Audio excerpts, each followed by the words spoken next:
Beautiful book to writers, thank you for joining me, and I beg for your forgiveness because I keep doing this and you must be growing tired, but I just can't seem to stop. And that is reading a poem by the great Charles Bukowski. And in this case, it's the poems 1974 to 1977. The amazing Love is a Dog from Hell.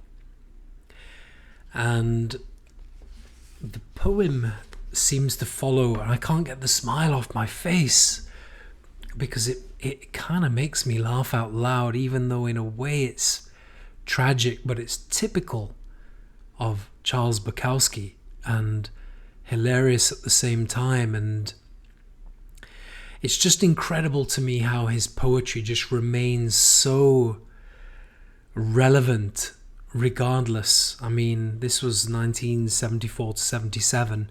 It's now 2025. And it's like the poem was written today. And it is something that I feel quite personal. It just seems to keep coming back into my life through many conversations and situations. And anyway, I won't keep you hanging on the edge of your chairs any longer. It's a poem called 103 Degrees. Bear in mind that's of course Fahrenheit, American 103 degrees. She cut my toenails the night before, and in the morning she said, "I think I'll just lay here all day," which meant she wasn't going to work. She was at my apartment, which meant another day and another night. She was a good person, but she'd just told me that she wanted to have a child, wanted marriage, and it was 103 degrees outside. When I thought of another child and another marriage, I really began to feel bad. I had resigned myself to dying alone in a small room. Now she was trying to reshape my master plan. Besides, she always slammed my car door too loud and ate with her head too close to the table.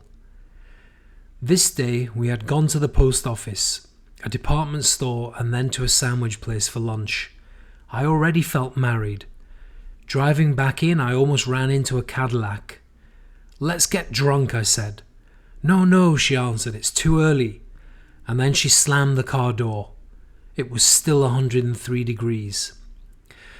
When I opened my mail, I found my auto insurance company wanted $76 more. Suddenly she ran into the room and screamed, "Look, I'm turning red, all blotchy. What'll I do?" "Take a bath," I told her. I dialed the insurance company long distance and demanded to know why. She began screaming and moaning from the bathtub, and I couldn't hear, and I said, "Just a moment, please." I covered the phone and I screamed at her in the bathtub, "Look, I'm on long distance. Hold it down, for Christ's sake." The insurance company still maintained that I owed them $76 and would send me a letter explaining why. I hung up and stretched out on the bed. I was already married. I felt married. She came out of the bathroom and said, "Can I stretch out beside you?" And I said, "Okay." In 10 minutes, her colour was normal. It was because she'd taken a niacin tablet. She remembered that it happened every time. We stretched out there sweating. Nerves. Nobody has soul enough to overcome nerves, but I couldn't tell her that. She wanted her baby. What the fuck? One of the most incredible Bukowski poems that really, for me, represents his sense of humour and his way of capturing everyday life. Thank you.